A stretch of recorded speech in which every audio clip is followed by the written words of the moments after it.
You know, every so often you meet someone who's making a real difference. In Thailand, a guy called Edwin Week is famous and sometimes infamous for his work to save and rehabilitate wildlife that seemingly have no hope. At his rescue centre, he looks after more than 400 different animals. And I know they're always in need of volunteers, so that's where I'm heading now, to see if I can lend a hand.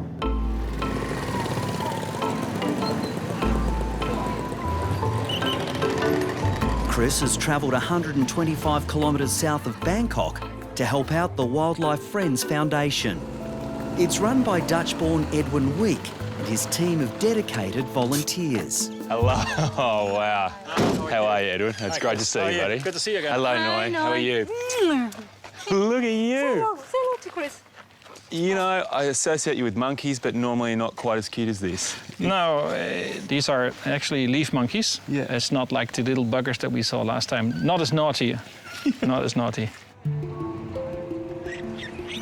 I first met Edwin last year when I travelled to a town called Lopburi, which has been totally overrun with monkeys. Oh, that's your Now, they came in from the forest, lured in by the promise of food offerings from the local temple, but now there are so many, they can't possibly all find food. They'd struggle without this sort of feeding, wouldn't they? You wouldn't be able to survive without handouts. Yeah, it's a hell of a handout too. It really impressed me, and it made me interested to see what other work Edwin does. That's part of the reason I wanted to come back. And I would have driven in further, but you had a fairly large roadblock there. Yeah. This is one of the rescued elephants called Bun Mi, rescued from the streets of Thailand, basically a begging elephant. She's about 60 years old, and she's retired. And the only thing she does is eat, sleep, and poo. Well, I'm here to work, mate. Your vet skills should be coming in handy with girls like this. Yeah. But I think we should first have a tour. Edwin founded the Wildlife Rescue Centre in 2001. It's a sanctuary for hundreds of animals, which are the victims of maltreatment or neglect. Somehow I like to believe that once the animals arrive at the rescue centre, they got another chance at life. In most cases, we are able to do that. So that's a good feeling. The difference we make on the whole scale of things, this huge illegal wildlife trade, what we do is a little drop. But for the animals that we've rescued, it was a world of a difference. Hello. This isn't a zoo for the public to visit, but it does open its doors to volunteers from around the world. I was only meant to stay 6 weeks and I've stayed 11. It just opens your eyes to how much damage humans have caused, but also how much good you can do in return.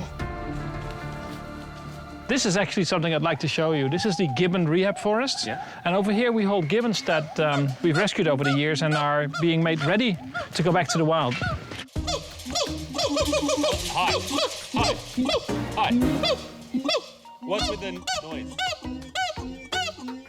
Covering up doesn't make it better. This girl produces these volumes not just with a voice, but using this massive air sac she inflates, almost like her own personal amplifier. It's very effective. The call actually between a male and a female is a huge difference. You could hear it from miles away, whether it's male or female. You realize later on when you walk around here that this was a female, very long whoop, whoop, whoop, whoop. And the male is much shorter. It goes like whoop, whoop, whoop, whoop, whoop, whoop, whoop, whoop, whoop.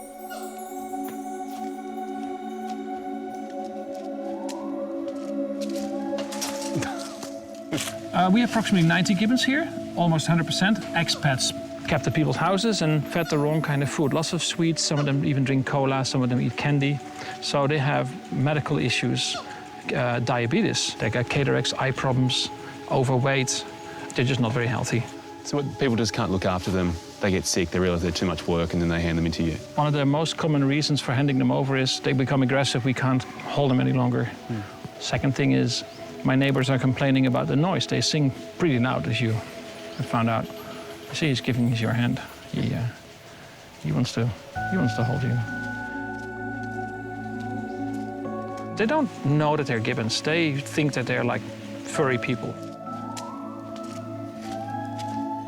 He's obviously an incredibly beautiful little guy. But, you know, if he has any fault, it's probably he's too trusting.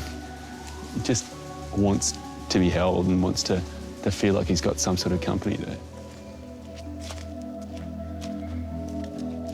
The most time we spend on rehabilitating gibbons is re-socializing. Make him able to communicate and live together with other gibbons. And then how to behave in the forest before they go back. It's a bit of a gibbon school. There are more than 400 animals here and just as many stories of heartbreak and neglect. Hi, Cha-Cha. Hi.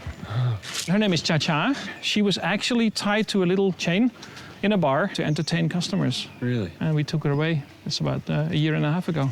Yeah. There's a lot of smiling going on. Yeah, that's not really smiling. He is actually basically saying, like, if I could get you, I would bite you. Oh. Just get your hands nice and close. Edwin. Hi, Louise. The rescue team have been out and caught a large snake. They're on their way back to the hospital now. They said it was big, but, you know, I don't know. If it's a cobra, 3.5 meter, is quite big. But if it's a python, it could be up to 5 meters. As far as the first challenge goes here, this is a pretty good one. Oh, okay. Yeah, it's big. This snake is not going to be easy. It's a reticulated python, right? Yep. I was hoping for a Burmese python because they're easier to handle. Yeah, no, so these was ones I. are these ones are very tough. I was hoping for something a little smaller. Yeah. It's pretty heavy. That's really heavy. There we are. Hi, Louise. Wow. Yeah, that's what I said. How you going? Oh my God. Scottish-born Louise has been working at the foundation for 12 months. When that thing came in, I just thought, do we even have to take it out of the cage? Can't we just look at it from the outside? So you weren't exactly brought up catching these? No, but I'm sure you can teach me the ways. So we obviously don't know how he was caught doing, whether he might have injuries. No, exactly. So we need to really check him out before we know we can let him go or he needs treatment. All we know is that this snake appeared in someone's house. Now, they were going to kill him, yet someone stepped in and said, hey, don't kill him. But we don't know exactly how many injuries he's incurred while he's been caught. Shall I open it for Yep, you? if we can slide that I'll open. just slide it open. The only way to know what is actually going on with him is to get him out of this cage, stretch him right out and have a good look. That's not going to be easy. Okay. The worry with reticulated pythons comes from two fronts. Stretch him out. First of all, their bite. They do actually have quite big teeth. But secondly, it's the fact the moment you threaten them, they will coil around you and tighten. And this isn't a small snake. About 3.5, 4 metres. Okay, so if I can just get you to keep a hand there. The python is covered in ticks, but Chris is concerned about a more serious issue. His skin isn't exactly springing back, it's just retaining its shape when I lift it up, so he is quite dehydrated, so we're probably going to need to give him a bit of a hand there as well. Fluids will help the python recover, and then hopefully it can be returned to the wild. I can totally understand the people that found this python wanting to get rid of it. The thought of it in my house freaks me out, but thankfully, instead of killing it, they called Edwin. Okay, first job. You didn't do that bad. You can stay. But I'm relieved. You're a very kind man. Yeah, I know.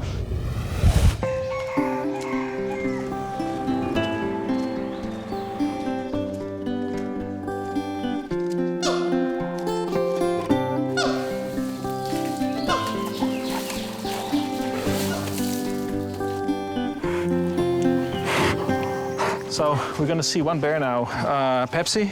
Yep. She's a bear rescued about 8 years ago, and she needs to get a dental treatment probably first to check her out.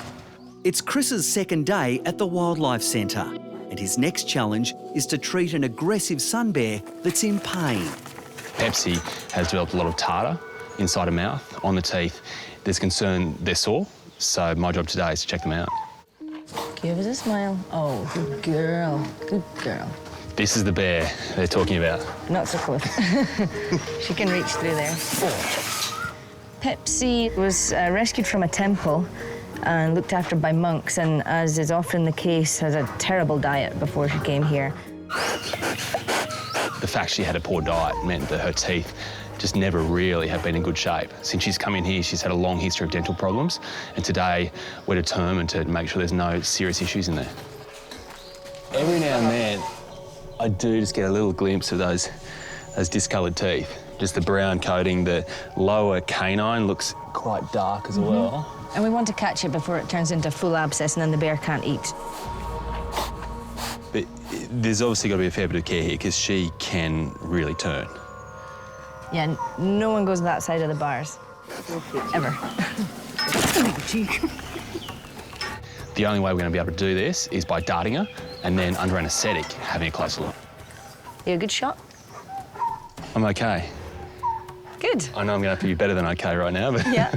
I'm okay. If you miss once, then they become really difficult, so first shot. One shot. One shot. Okay, having a look in, and yeah, she's fully in.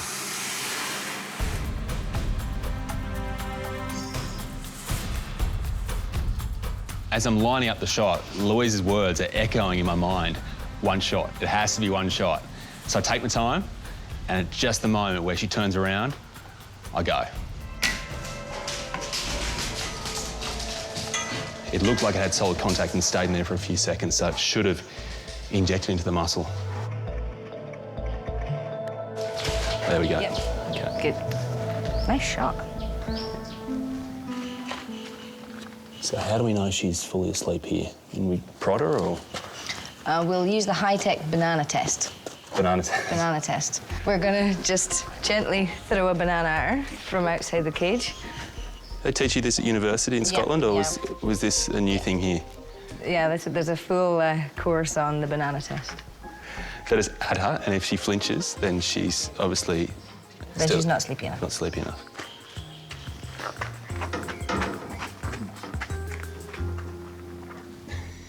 It's quite ridiculous, throwing bananas at a sleep bear.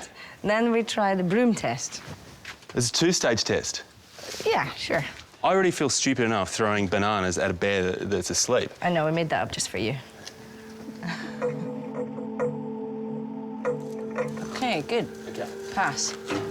So she's out, right? She's out, good.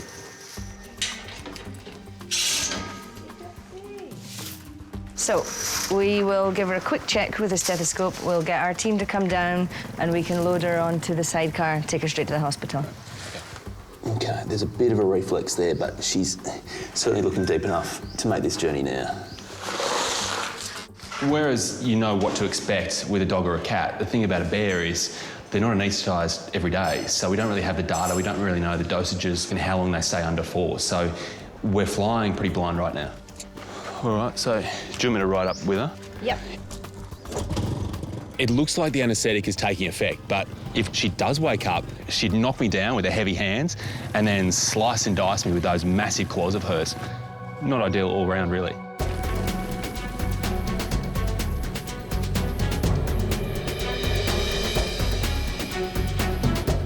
The sidecar is the perfect form of animal transportation. It delivers Pepsi straight to the door of the vet clinic. Might have to get one of those for Bondi. Pepsi was rescued from a temple. A poor diet has taken its toll. You can see now that she's asleep, really thick layers of tartar over these canine teeth here and also some of these incisors. So the hope is, once we can scale that away, there should be a healthy tooth underneath. We hope.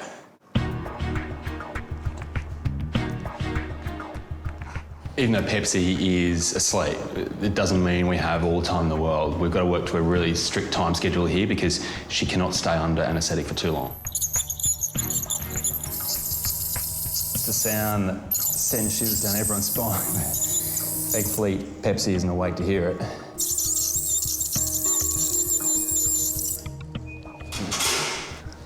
Do we need to do any extractions? Some of these front incisors aren't looking great. There's actually one that's a little bit loose there. The fact is, if we can avoid having to extract any teeth, then we will. But looking at this little incisor here, it's loose, and anyone that's had a loose tooth knows that it wobbles around and it's quite painful, so it is going to have to go. Of all the teeth to remove in a bear though, this is the one you want to take out. It's the smallest tooth out of the whole set. All right, that side's done. Let's spin her. Despite the challenges of her being a sun bear, having massive teeth, being potentially aggressive, having massive claws, it's all gone pretty much to plan. Now that she's all done, we're going to get her back down to her enclosure, in the sidecar of course, so she can wake up and be greeted by her best friend, Cola. That's right, Pepsi and Cola. I didn't make that up. Looks good. Yeah, we should get out. Yeah, all right. Don't have to ask me twice.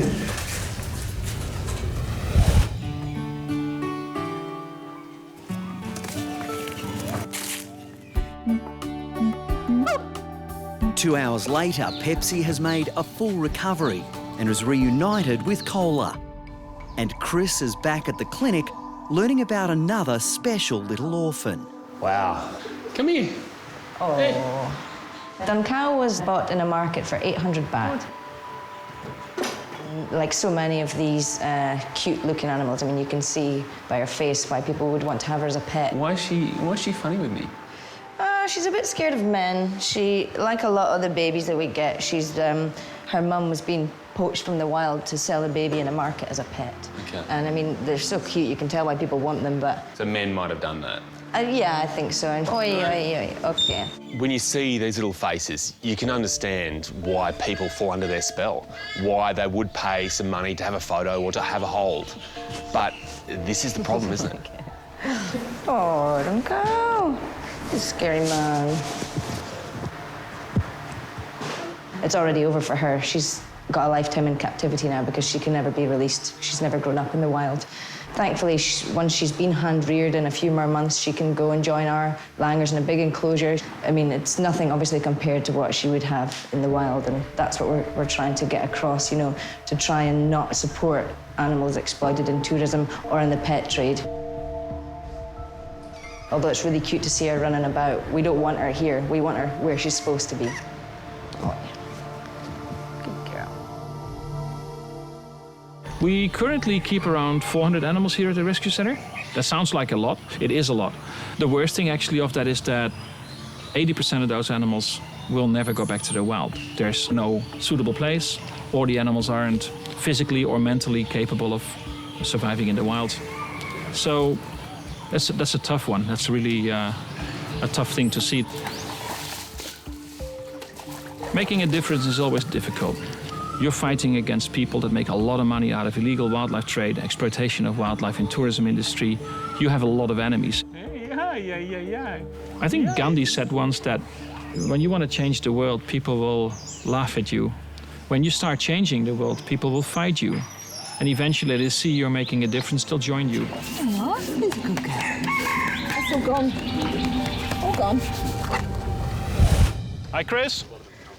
Chris, I got a call. Just a monkey has actually entered the school and is trying to attack or scaring the children. Yeah. So we gotta go. We gotta probably move that monkey out of that school. Yeah, sure, no worries. Edwin and his team are on call around the clock to help rescue animals in trouble. Okay, we're all set. It's done. Gun ready, medical supplies ready. Do we know the condition of the monkey now? He's probably hungry. It's dry season. He's also lonely. He wants to find a group, and yeah, somehow he got lost, I think. Yeah. Okay, here it is. That's the school. Yeah. The kindergarten and the temple. We'll park the cars down here. Chris and Edwin have been called out to capture a rogue monkey threatening children at a local school. Okay. So do we know where it is in here? They said it's somewhere behind here. This is not normal. They've never seen a monkey around here. They said it's the first time, and this has been pretty aggressive. Next to the school and the little kindergarten over here, it can do some real damage. Eventually, he's going to come down again, but I'd like to get him down our way.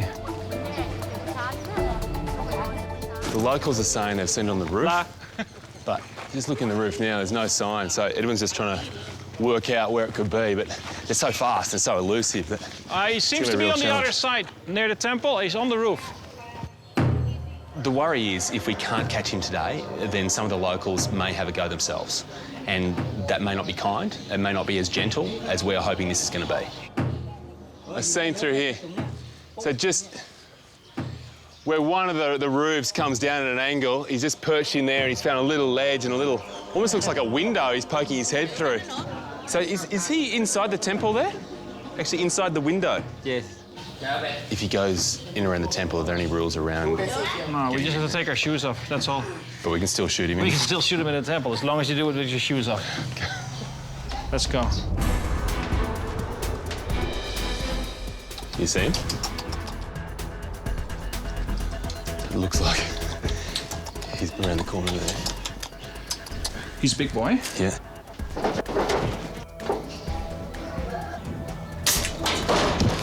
Got him.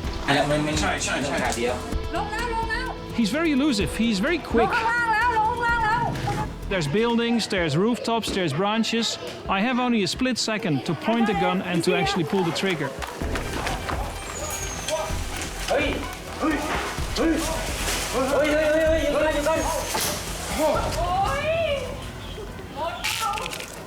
You might think that maybe it's time for me to have a shot. Edwin is a former Special Forces soldier. This is a time where I'm quite happy to stand back and let him take it. Well, I still have to get the right shot, though.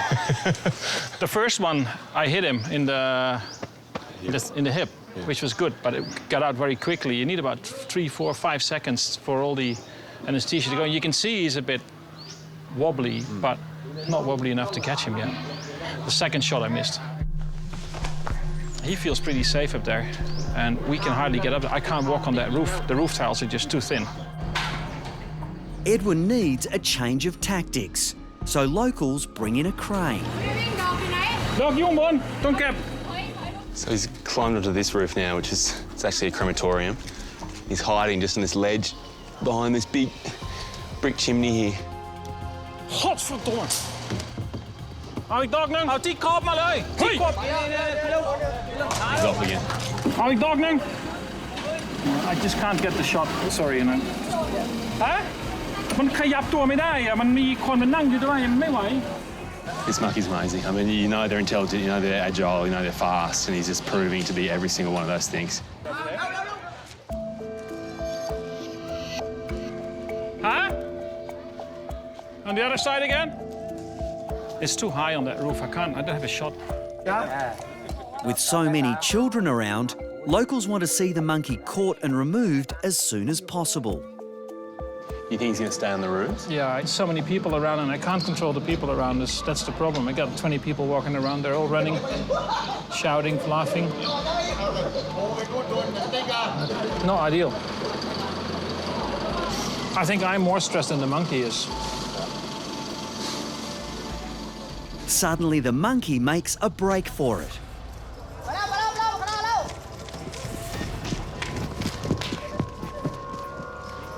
Now Edwin can get a clear shot. Got him.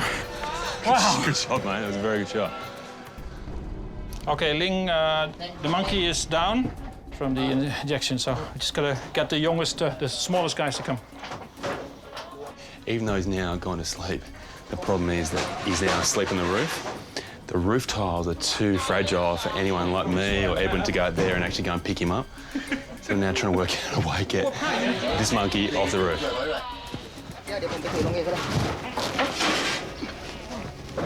There you go. There he is. Come on, boy. In this situation, Edwin could have very easily just given up quite early, but it's in these times where you realise that he does this for the love of it. He's really persistent, really committed to making sure this monkey and all the other animals get the best possible home they can. Look at these teeth. They can do some real damage to a child.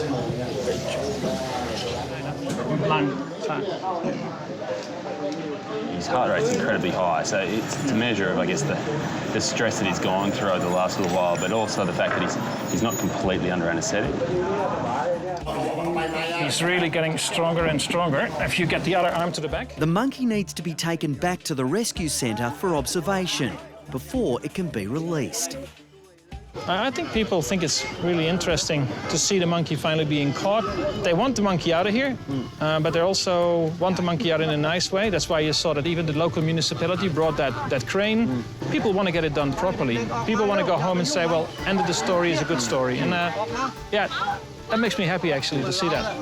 That means we're not just only us, a bunch of crazy animal lovers, you know, that want to do something good, but we actually feel, when we're talking to the kids and the adults around here, the teachers, that they all feel that this is important, that it's done properly, so it makes you feel good. Kapong kap. Bye-bye. Bye-bye.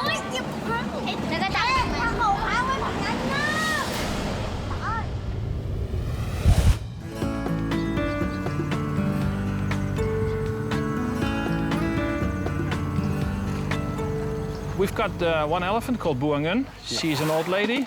She needs some treatment for her abscesses. She got half a dozen abscesses over her body, and maybe you could help and check on her and help to clean it out. All glamorous jobs, right? Yep. Only for you. Special jobs. I've done plenty of abscesses in dogs and cats, but I get the feeling with an elephant, it might be entirely different. At the Wildlife Friends Foundation in Thailand, Chris is helping out the boss, Edwin Week. That's an abscess there? Yeah, that's one of the abscesses that needs treatment. 9 rescue elephants are now permanent residents at the centre, and most have chronic, long-term health issues. She's been used heavily in the tourism industry and before that in the logging industry. So she has had these abscesses probably years before she was rescued. She had about triple amount of abscesses when she was brought in, but the treatment has been taken over 2 years now. So it's a matter of cleaning really well every other day. That's why I'm here. To treat a girl this size, it's going to take a team effort. So we got some volunteers, 2 girls from Australia, 1 from Canada, and they're going to help you. Hello, how you going? Hello, good, thanks. So you guys can help? Band together, a bit of Aussie spirit and triumph over the Dutchman here? That time.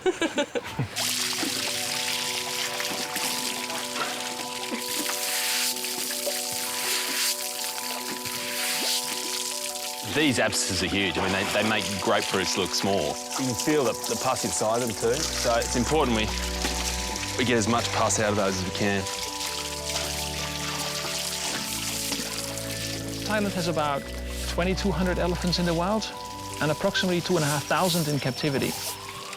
The problem is that captive elephants are placed under the livestock laws, so they can be bought and sold just like a cow, a horse, or a buffalo. But we have no animal welfare laws. So the treatment of elephants in captivity is hard to control. And that's one of our biggest problems. So you got a favourite in there? Amongst the corn, the pineapple? She really likes the corn. Yeah? Yeah. Elephants are being exploited, working long hours, going through heavy training sessions with a lot of cruelty. I think that's one of the biggest problems we really have when it comes to animal welfare. It's not only the local tourism industry now demanding for these elephants, even China as a growing nation now wants these elephants. And you know, when there's a demand and there's a lack of enforcement, there's going to be illegal trade. That is deep. Yeah, huge. The really hard thing to accept about all these abscesses is that they all arise from the same cause. This hard life these elephants have had to lead. Oh, there we go. The worry with Bua is, given her history in logging and in tourism, that perhaps mahouts may have hit her with sticks. Those little sticks break the skin, bacteria get underneath the skin, and from there set up infections. Now we've got it clean, the plan is to try to get as much of this antibiotic cream up there as we can. And then, with any luck, this might just stay in there. Just make sure that that environment in there, which is now sterile, stays as close to that as possible.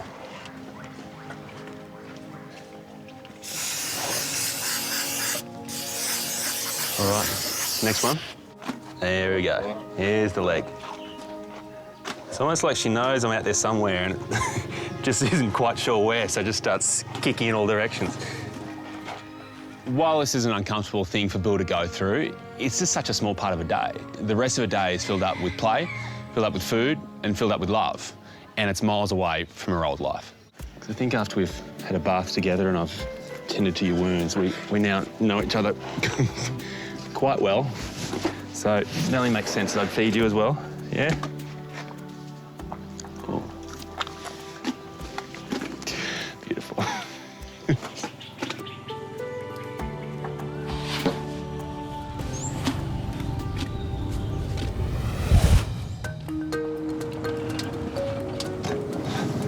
This is a good spot. Yeah.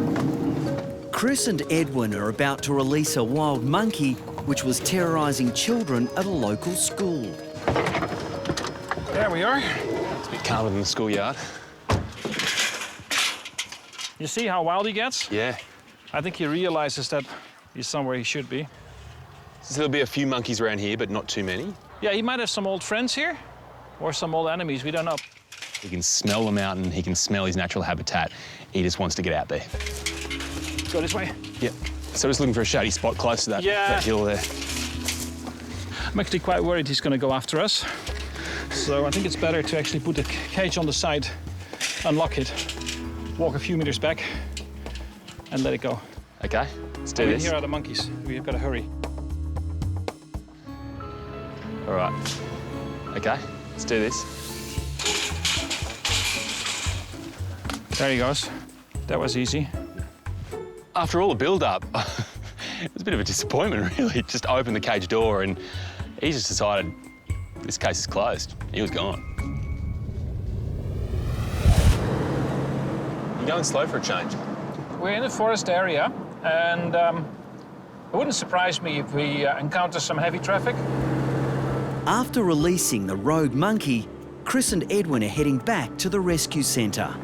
As we're driving along, Edwin's going quite slow and has this smirk on his face. I know something's up. Look, there's an elephant here, right next to the village. All of a sudden, I see exactly why Edwin's on the go slow. A big male elephant up here, just on the side of the road. Yeah, and you got to realize that this is not one of the elephants at our rescue centre. This is a wild one. Yeah.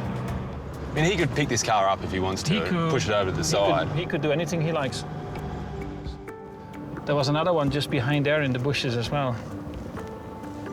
Incredible to see them this close when they're wild. I mean, you're used to seeing elephants in zoos and appreciating their size and their majesty, but when he's here and now just turning, just have a look here, that would be a freak out. There's more there. Yeah. Look at him, how he impressive kind of walking and... I guess this is really what it's all about for you, though, Edwin, isn't it? Yeah. It's actually seeing the animals in the wild. I mean, rescuing them's great, but to see them not needing rescuing must be even more special. Yeah, it is great. It's great to see them in the wild. It's a pity that they're along the road. In Thailand, Chris and wildlife warrior Edwin Week have encountered a daily problem. There's a road going right through the forest. It's actually quite a busy road. And people are throwing food out of the cars, feeding the elephants over there. This has changed behavior of the elephants. The elephants are actually waiting for food now, instead of foraging themselves. Look at her, she's in protection mode. The tail up, see the tail being higher up, and then when she looked at us, the ears wide open like that. This kind of roadblock is not easy to be ignored by people, even with a large car. These elephants can stop you, and they can do a lot of damage to your car, your property, or if you're on a motorbike, to you. Motorcycle riders can just get swiped off their bikes. Only a few weeks ago, a monk was killed when he went out to try to feed one of the elephants. It's dangerous.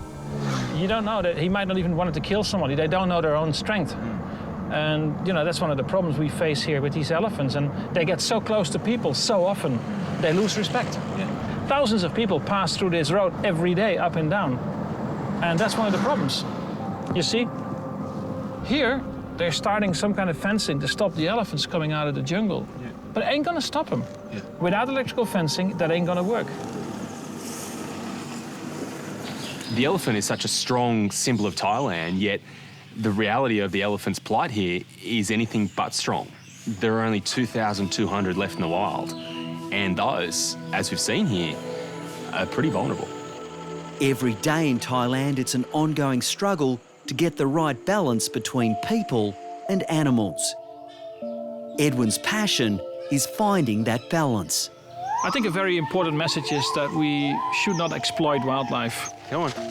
Whether it's for tourism, in a zoo, a circus, wildlife needs to be in the wild. Do you never go breaking that in half? I want it to be possible to close down this place, that we're not needed anymore. Yeah. Sit back. Unfortunately, that's not going to happen. There will always be a need for wildlife rescue centers like ours. Second best would be to grow in size, give the animals more space and a better life than they already got.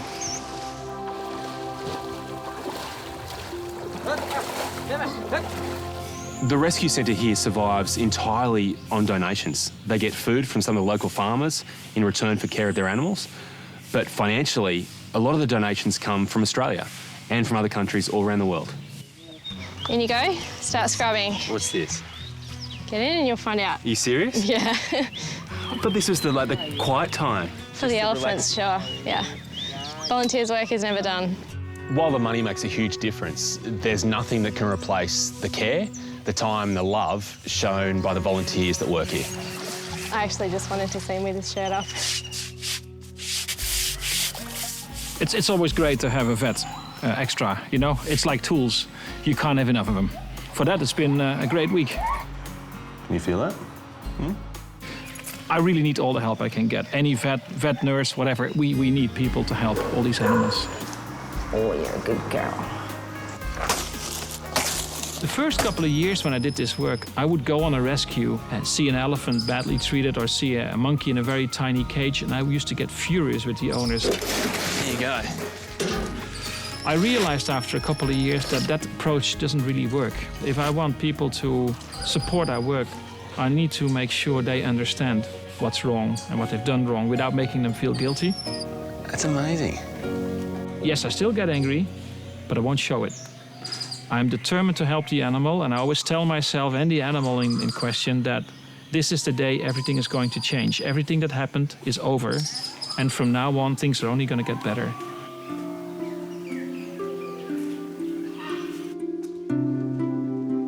I really think what being here has taught me is the fact that when you travel to a place like Thailand, you have to do it with open eyes and be aware of what you're seeing. That photo on the street with that amazing animal or that elephant ride, sometimes it comes at a cost, and it's not just financial. Hey, I was just coming to say goodbye, but I think you're about to beat me to it. Yeah, I'm afraid we gotta go too. There's another rescue coming in. Okay. Well, mate, I just want to say thank you. Thanks for coming by. been Thank you incredible. for being here, helping out, and please spread the word. I will. I'll do that for sure. I mean, look, you've opened my eyes to what you're battling here, but also I think my eyes have been open to the challenges. It's been incredible. So thank you, Noy. Thank you, thank you for coming and visit us. I'll see you later. My baby's still same, so. I tried. Yeah. Thank you, guys. See you later. Thanks, Chris. No worries. Bye.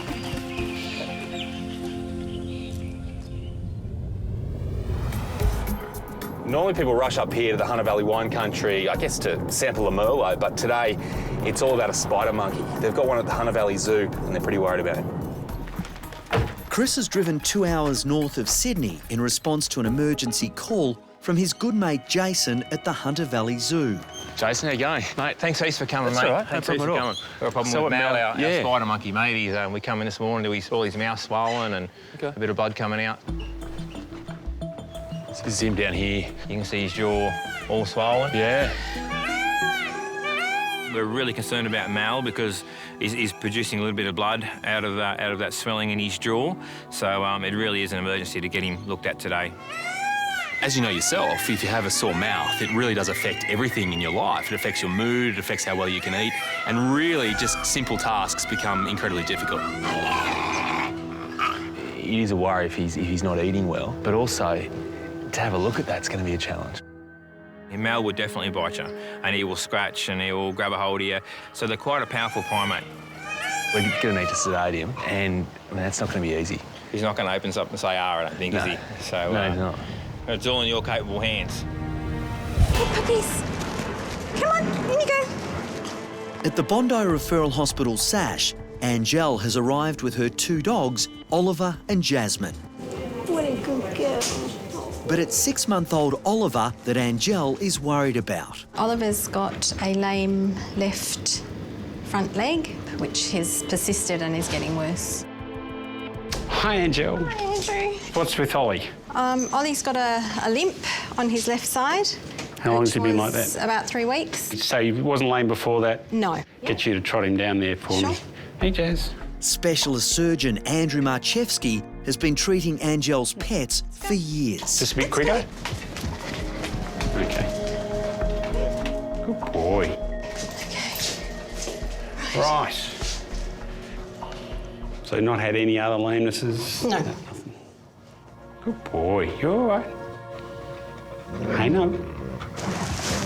No. As soon as you get to that elbow and put a little bit of pressure on the inside part of it, he's not happy. He's pulling away and having a bit of a gnaw at my hand. So he certainly saw in that point. Good boy. Yeah, I know, don't you?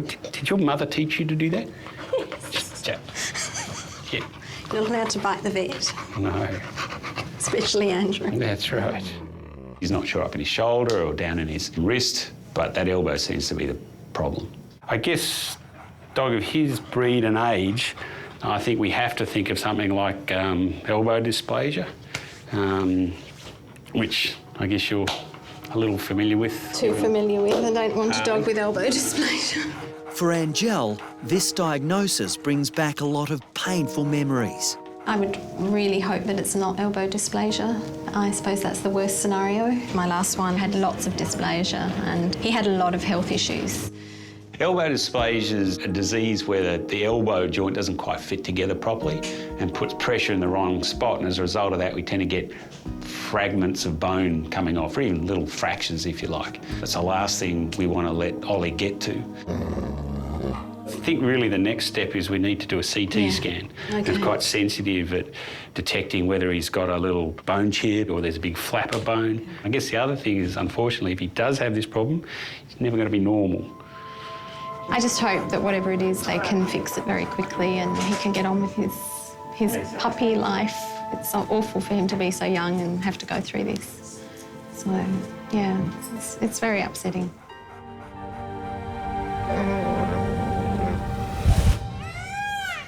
Got the team together. Yeah, put a big team together, mate. Everyone's really worried about him. You can see they're quite agile. Yeah, they are. And they're quite worked up.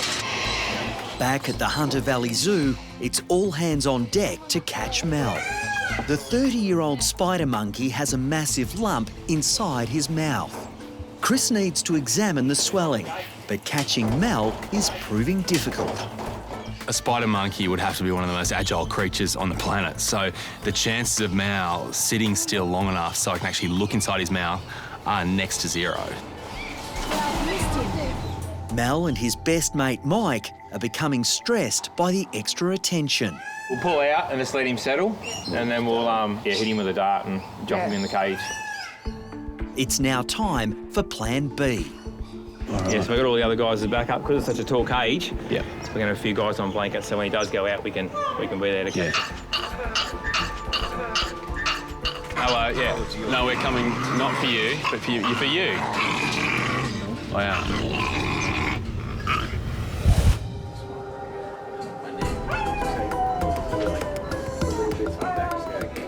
Okay. Good boy. At SASH, 6-month-old Oliver's CT scan is underway. I'll get his shoulders in as well, to be sure. Specialist surgeon Andrew Marchevsky is worried the limping Labrador is suffering from elbow dysplasia.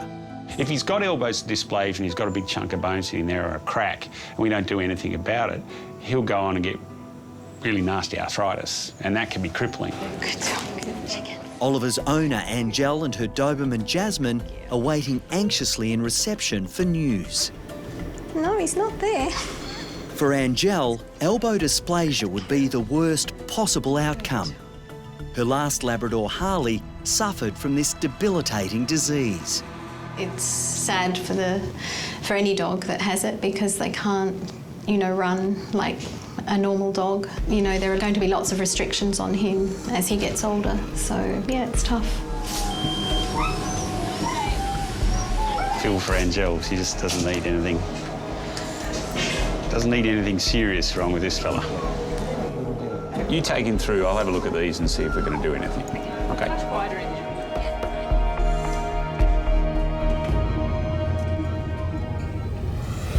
Hello, boys. At the Hunter Valley Zoo, a tense standoff is underway between man and spider monkey. They're going to sit still for you. They're not so game now, are they? No, they're not. The 30-year-old monkey has a large swelling inside his mouth that has started to bleed. Chris needs to sedate Mel to get a closer look at the lump. The hard thing here is that he knows that something's up and he's not going to sit still for it. Come on, Mel. Come on, buddy. I think he's trying to use his mate as a shield. He is.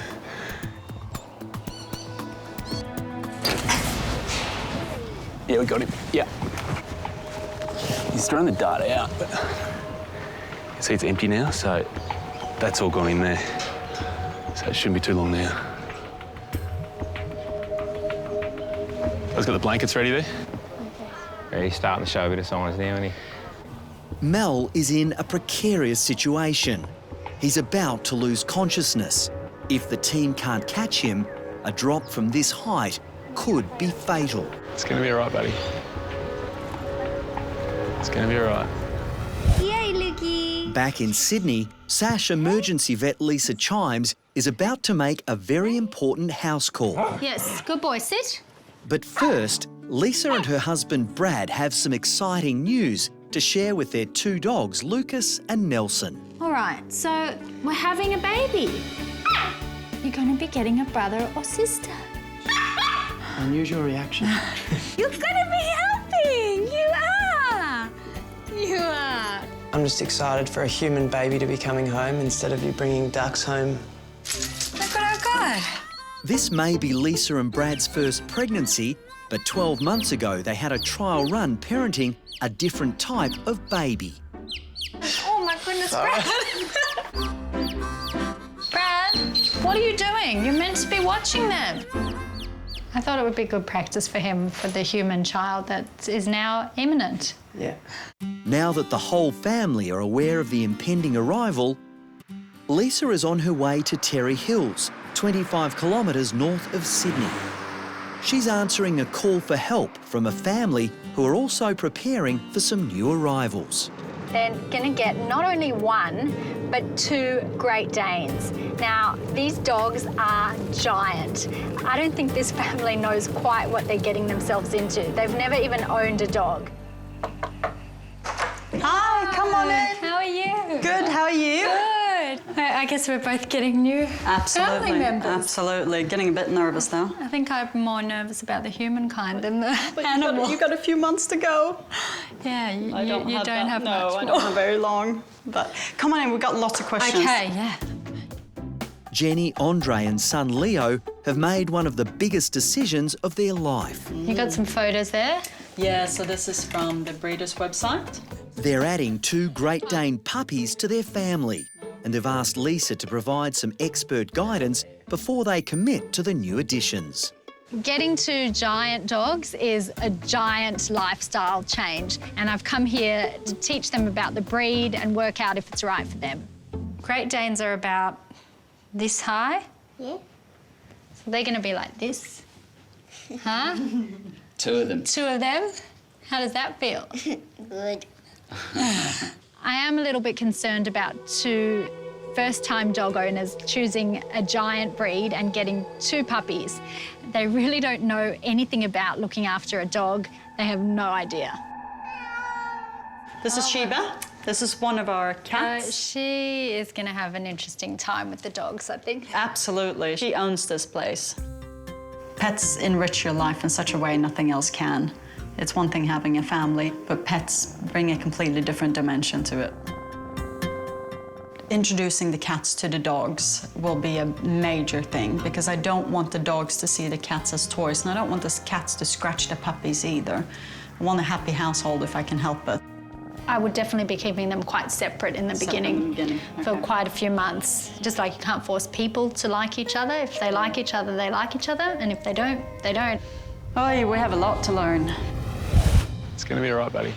At the Hunter Valley Zoo, Chris and the team are on high alert. Mel has been sedated. and a drop from this height could be fatal. It's going to be all right. Good catch, guys. For Managing Director Jason, it's a stressful time. Because of his age, the whole process is complicated. Sedating him is complicated, moving him is complicated, just simply because of his age. So we are on tenterhooks today. Yeah, he's still pretty awake there. Oh, yeah. Yeah, OK. I did want to have a little bit of a look in his mouth, but I don't think he's going to be deep enough to do that. Mel will be moved to the zoo's vet clinic for further testing. Just concerned about the whole move, but when it gets to the swelling in his mouth, that we really need to get him seen to and make sure that he can have a quality of life.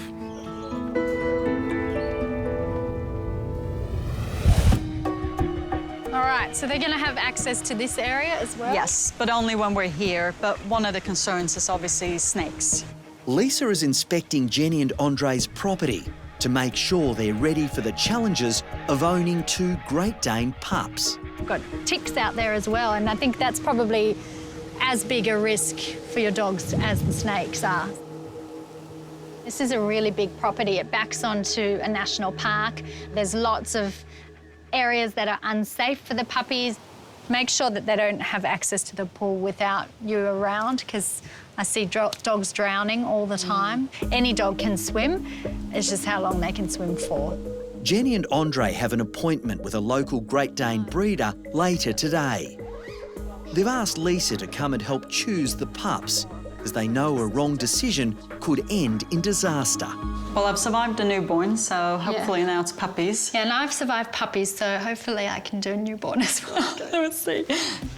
I never came here to try and change Jenny and Andre's mind. I just wanted to make sure that they are educated, that they know all the facts, that they know what they're getting themselves into. I hope I haven't scared you guys too much. No, not at all, hopefully. The reality is there's nothing like hands-on. And we haven't had the hands-on yet, and we're about to find out. Thank you very much. Bye. Bye. At SASH, Andrew Marchevsky is examining Oliver's CT scans. He's hoping they'll provide the answers to what's causing the 6-month-old to limp. I've had a look at both of his elbows. I can't see any evidence of elbow dysplasia, and that's great. I think even better than that, I can actually find on this a cause of his lameness. It's not exactly what we thought we were going to be looking at, so I'll get Angel in and have a bit of a chat and I'll show what we've found. We're going to find your brother. Let's go. Come on. Hopefully it'll be good and we won't have any bad news to deal with, so we'll see. Come on in, we'll have a chat. Come on then, mate. He doesn't have elbow dysplasia. Really? Yeah, no, they're fine. That's the most fantastic news He's ever. cleanest set of elbows in the country. But he's got another disease. That sounds like a bad thing, but it's actually a good thing because it explains his lameness. He's got panosteitis. Okay. And all that is, it's sort of like growing pains for puppies. It'll go away once he hits maturity. It's good news, really, because he doesn't have arthritis. He's not going to get arthritis. Excellent. Okay. It's really good. Hello. What a good boy. Did you miss your mum? Of course you did. I'm really glad that he's got to come home, so really glad. So I like my puppies being at home with me, not here, as much as I love Sash. Nice quick visit. Yes. It's always good. Yes, always good. It's always better than a long visit. Yeah. I'll get the dog for you. It's the best news I could have come up with for Angel. Yeah, she will do anything for her dogs, I know that. Let's go. So to be able to say, it's not elbow dysplasia, it's this, it'll go away, it doesn't get any better, really. Ollie, let's go. You're sleepy, aren't you, Mel? At the Hunter Valley Zoo, Chris is about to examine Mel's severely swollen mouth. It's all right. No. It's obviously sore. I mean, you can see even under the sedation there, he's wincing. He's got a big swelling, a big angry, red, inflamed area. It doesn't look good. The degree to which it's swollen worries me.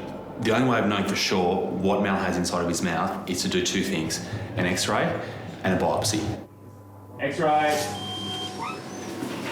So let's go and get a sample, so we just go straight through. The really interesting thing about Mel's history is that a few weeks ago he lost a tooth. Now my hope is that that tooth was lost because it was infected and that infection has now spread. That's the best case scenario because that just means a bit of an infection around the gum line, which can be treated with antibiotics. If it's something else, if that's not the cause, then things aren't so good. In Schofields, 45 kilometres west of Sydney, first-time dog owners Jenny, Andre and their son Leo have a difficult decision to make. How are you going to choose? You're a good girl. Can we have them all? No. While these puppies may be cute now, Ow! Ow! Lisa wants to make sure the family are aware of the huge commitment these dogs require. I really don't think Andre and Jenny know exactly what they're getting themselves into. There is a lot of chaos around here and they're going to have 2 Great Dane puppies at home. It's going to be madness. Yes. And then they grow into you, huh? Come, Chili. Within 2 years, the pups will be fully grown. For a big dog, you have that close eye contact, which really makes them really human. This is Chili, yeah? That is definitely taller than me. Huh? Great Danes are over 80 kilos here. They are massive and it's going to be interesting with the 6-year-old kid running around. Hey. So what are you guys thinking? Definitely 2. Leo's found one. Yeah, I think Leo's found the playmate. People often ask me, how do I choose the right puppy? But what you need to do is work out what kind of puppy you want first. You want a male, a female, what size dog you want, temperament, and then go meet the puppies and see if you can find one that fits that. It doesn't take long for the first decision to be made. Yeah, that one. That's a girl. This is a girl. I think we found our girl. Jenny and Andre ask for Lisa's help to choose the second pup. It's hard to pick. They're all beautiful. There's no right or wrong answer. It's just whatever's right for you guys. I think this one and I think this boy. He seems to be lower energy compared to some of the other puppies here. I think we found our Yeah, I think we found our 2. Now the difficult job starts because they picked their 2 puppies and we'll just see what chaos unfolds. Time to go. Come on. All in, all paws. There's no going back now. We've chosen and we will deal with it as it comes, one step at a time. I think they're going to have their hands full. I don't think they quite realise. What are your thoughts, mate? Yeah, well, I just want to get a little biopsy from inside his mouth. Yep. He's probably going to be a little bit too awake to do that, so we might just give him some gas. At the Hunter Valley Zoo, Mel the spider monkey has a huge lump growing inside his mouth. Chris and zoo owner Jason are concerned the lump may be cancerous. Doesn't look good there for him, poor bugger. The biopsy will determine if the lump is an easily treatable infection or a life-threatening tumour. Okay, we're almost ready here. As much as I don't want to think this, and as much as I don't want to have to explain this to Jason, the one thing that would explain everything we're seeing with the Mal's mouth is a tumour. Mal's old. He's at 30 years of age, which is very old for a spider monkey, and he's got a swelling that's bleeding. So it would make sense, but I really hope that is not the answer. I'd just be preparing yourself for what might be tough news. Okay. All right, the girls are going to like that news at work. Yeah. It's all right, it's all right, old man. It's okay. You got it. The lump will be sent away for testing. Chris now reviews the X-rays for vital clues. See, the worry I've got is that you look at his bone across his skull here. Yes. See how it's nice and clean lines. It looks like it's got some real density to it and real structure. Yep. Through here. You look down here and it's hard to actually see the outline of that bone. That means infection or growth? It can mean both. Okay. What he's got there is a pretty significant problem. It's a big swelling. Yep. It's sore and it is bothering him. So when it comes down to it, we just want to have quality of life. So yeah. Given the amount of love that Jason and the rest of the team have for Mal, it's going to be a tough wait, waiting for the answer of this biopsy. But in the meantime, what we can do is give Mal some antibiotics, some pain relief, make him feel more comfortable, and hopefully fight the infection that we have our fingers crossed is causing this.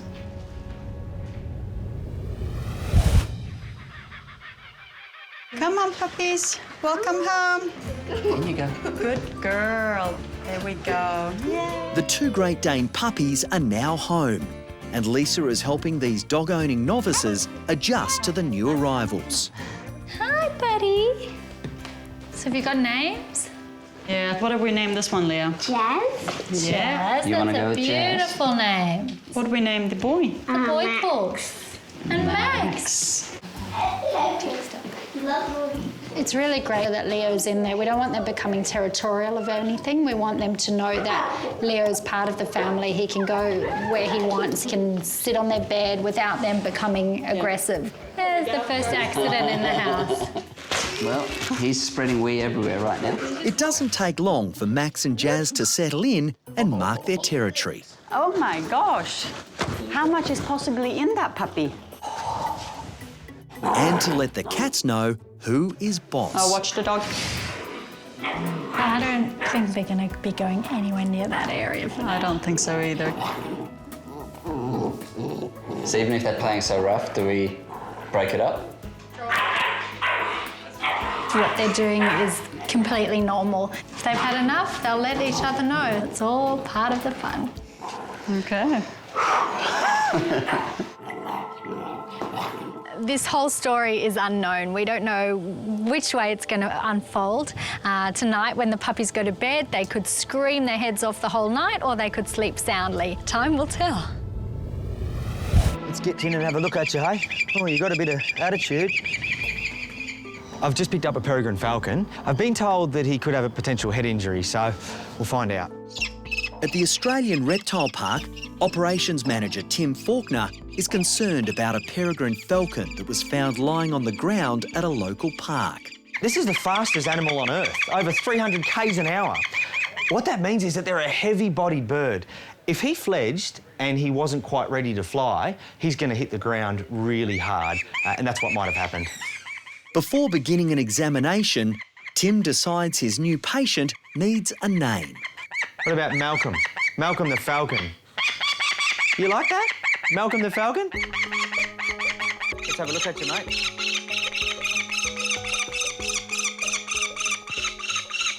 His wings look good. No obvious breaks. He's only a young bird. You see up here on the top? These white feathers? That's the down, the chick down. So he's at a point where he's just left the nest, he's just fledged. Tim is convinced Malcolm hasn't suffered any critical injuries to his body. His attention now turns to the falcon's head. There's something that stands out straight away to me, and that is, I wave my hand here, and the head turns, he can see the hand. I put my hand here, on the left side, he's not reacting at all. That's a big worry. He can't live in the wild with one eye. He needs two. Their vision allows them to see many hundreds of metres to isolate a particular prey item. And without both of them, there's no future for him in the wild. Hopefully, maybe a sore eye is all that he's got. If it's worse than that, we could have a big problem. I think we better get you to the vet, mate, and have a good look at you, hey?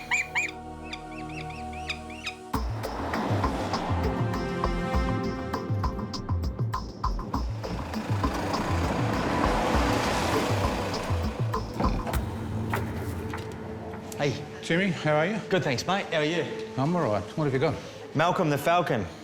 Tim has arrived at the Green Cross Vets in Wyoming, 5 minutes from the Australian Reptile Park. He was found in the wild. He looks like he's just left the nest. He was captured, which is a concern to start with, that someone was able to get a hold of him. Sure. And he got brought into the park. Come on, Mal. Tim is hoping Dr. Peter Nosworthy can confirm the extent of the eye damage Malcolm the falcon sustained after falling from his nest. The worry is if he's got a bad eye, that he's got a bad head. Yeah, well, if he's got a bad eye, you may well have been flown into something, and that would make sense if they found him on the ground. We're going to have to sedate him so I can have a better look at the eye, and then we'll take an X-ray. Good boy. I'm looking to see whether there's any damage at the back of his eye. He may well have some retinal changes in here, Tim, which is a bit of a fuss for us. I'd say that he's got a little bit of billowing in the back of the eye, as though he's got a detached retina. So we'll see what the X-ray tells us. And detached retina means blind? Means blind. I'm really worried about him now because we've confirmed that he's got eye damage, but hopefully there's nothing worse. I'll show you these X-rays, Tim. So we've had a whack top of the skull. It's cracked that bone. All right. And what, that pushes the retina forward? Yes, it's pushed the eye forward as a trauma sort of thing, as you can imagine, from a whack behind the head, and has detached the retina. The retina can never be repaired, so Malcolm must now live in captivity. It's not worrying him. He's not in pain. Yep. Well, lucky and unlucky, hey, Malcolm the falcon. I'm pretty disappointed, but on the upside, we can give him a good life. And, you know, if he was still in the wild, he would be dead. He would stand no chance. There's no place for a one-eyed peregrine falcon.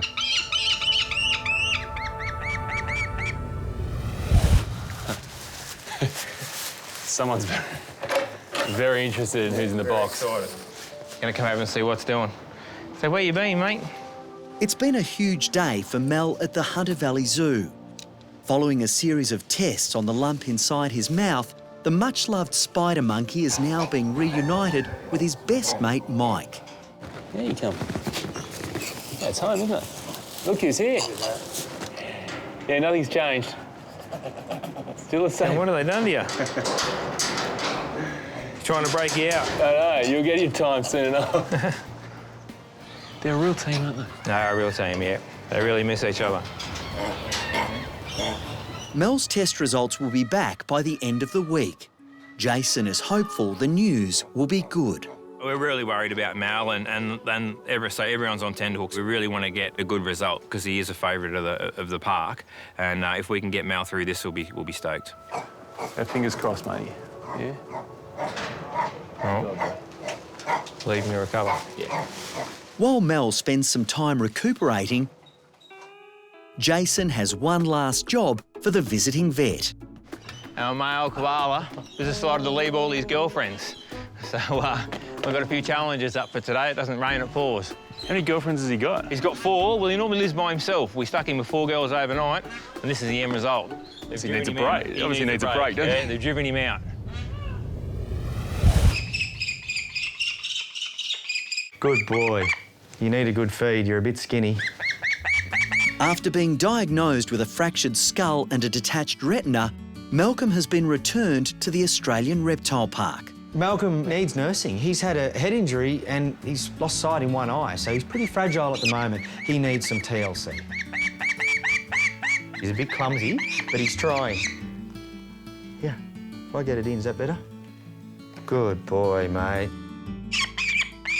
I'm going to keep Malcolm in a small cage for the time being. He's had a head injury, so the last thing I want is to put him into a big aviary where he's a bit scared and he bashes himself around and hurts himself more.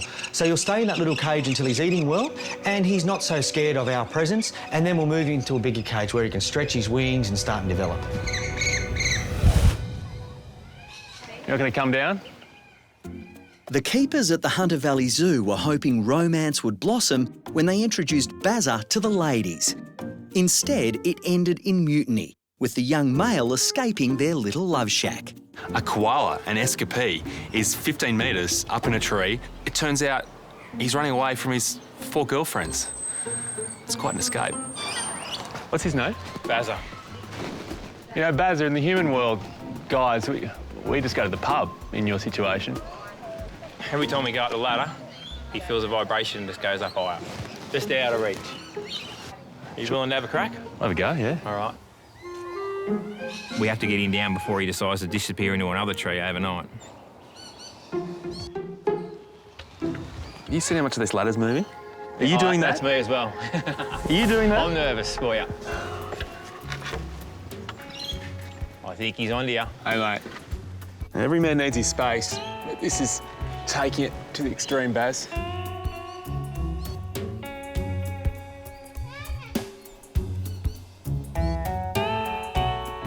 The problem is that I can't really reach him from here.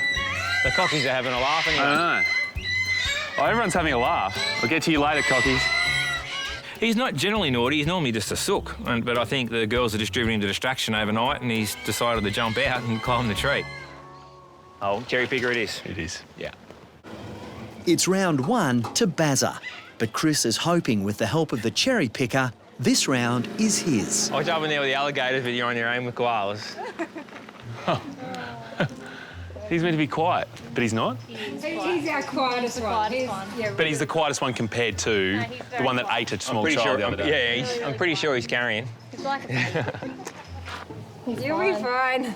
He's a sook. So am I, if I'm clawed by koalas. We'll see. Most people see koalas as being this very cute, very calm, very cuddly little creature that sleeps all day up a tree. There is another side, though. If they're threatened, from nowhere, this ninja comes out and they will scratch and they will bite you so quickly you can do nothing about it. So just watch your eyes, everyone, with branches and stuff falling. The keepers are prepared for a worst-case scenario as Chris closes in on Bazza. Natural enemy of the koala, huh? Cherry picker. Sorry, mate, you gotta come down. You all right? Let's go. Right with that? Somebody. Come on, mate, come on. Let's go. There we go. You're on. There we go. There we go, little man. You happy? You're going back to the girls, aren't you? It wasn't that hard. Yeah. I'll up to you, Chris, to get down. Okay. Hey, Baz. I'm sorry, mate. Man to man, I'm sorry we had to do this. You know? Whoa. After everything we'd been through, I talked Baz down, we bonded in the cherry picker. I thought everything was okay. Then Baz took a cheap shot. Just when you think you can trust your mates. I'll hand him over to Laura, because now's probably the time to tell you he doesn't like boys. Well, he's about to go and be introduced to some girls, I think, isn't he? Yeah. No, I think we might put him into his bachelor party. I think the 4 girls might have been too much for him last night. So this is the safe zone. It is. No girls can enter? Have we No checked that? girls, no girls ever come in here. This is his place to himself. I took one for the team. I know you meant to climb, but that was getting a bit ridiculous. Just keep it this high, huh? See you, buddy. How'd I it think go? they're asleep. It went well. They cried for a little bit, but not much. They pretty much just fell asleep. The next morning, Lisa has dropped in on Jenny and Andre to see how their new pups, Jazz and Max, survived the first night in their new home. And what about overnight? Do they wee during the night? No. Wow, try overnight. With the pups resting quietly, Jenny and Andre have one final question for Lisa. So we bought this dog pens. So we're thinking about putting him here, but I'd like to get some advice. Jenny and Andre have got a really big property here backing onto the national park, so we're going to try and puppy-proof the backyard as much as possible. Closing off an area like this is really good. It's obviously not going to last very long. Eventually, you're going to have to build up a proper fence, a fenced-in garden where you know that they're safe. Yeah. Jenny and Andre understand a lot of adjustments are needed for life with 2 Great Danes. They grow to full size within 2 years. So we got to be ready for it, and we got to start doing plans for it before they need it. First milestone in the pen. Yep. There we go. And let's try to get out. We already love the puppies. It's hard to even imagine that they wouldn't be here, and they've only been here for 24 hours. Looking forward to them growing up, seeing how they go from that puppyhood to the teenage years, which I'm sure are going to be a lot of fun. But who knows who's going to end up top dog? Hopefully it's me. All right, guys, I'm going to leave you to it. All right. I think you're all set. I had my reservations about them getting 2 Great Dane puppies for their first time round, but they're doing really well, and it's all going to work out just fine. I'll see you guys soon. Thanks for the help. Bye. Bye. Cheers. We're on our own now. Yep. Can we panic now? Righto, Malcolm. You've been in there long enough, mate. It's time to go into your new home. Got some food in there for you. It's been 4 days since Malcolm suffered an horrific fall that resulted in a fractured skull and rendered him blind in one eye. Welcome to your new home, buddy. Malcolm's been in a confined space, his little box, for a few days, and that was for his own benefit, so he couldn't hurt himself by knocking himself about. But he's eating well and he looks good, so it's time to go into a bigger home. You got a room with a view, mate. This is the best aviary in the house. Malcolm's future is in captivity, but that's a positive. In the wild, it was a one-way street. He faced certain death. You do well in here, mate. You're halfway. The next stage could be to find him a girl. That will take a little bit of time. We need to know that he's good, and, you know, those female peregrines, they're a handful, so Malcolm has to be strong and healthy. You look good, mate. You look real good. As for Mel, the spider monkey's results are back, and sadly, he's been diagnosed with bone cancer. He's old and it would have been a better outcome if it was just a bit of an infection or something like that. But Jason is hoping Mel will still have a little more time with his best mate, Mike.